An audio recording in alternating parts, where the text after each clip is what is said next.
Wow, el día de hoy vamos a verificar qué tal es la resistencia de la casa de techo de paja. Mira, una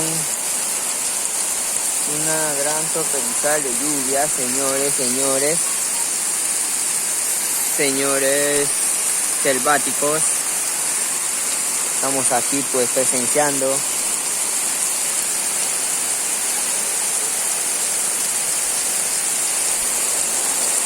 Como ya nos está invadiendo el agua, entonces vamos a escaparnos.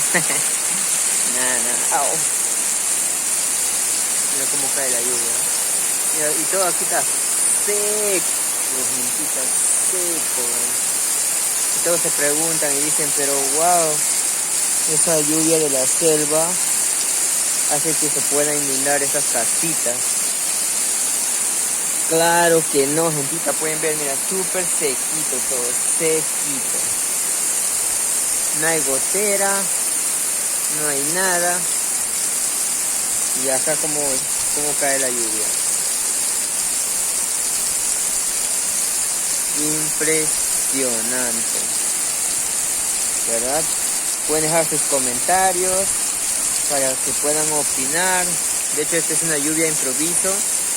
En la selva siempre es así. Mira, la frescura del sol, si ustedes ven, ahí está el sol y la lluvia, ¿ven? Lo que no se observa bien, pero así es, gentita.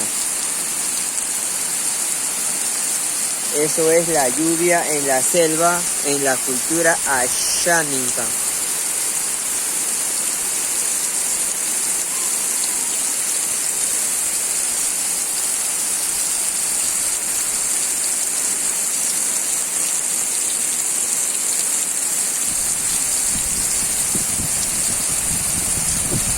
Con todo el viento, aquí todo tranquilo.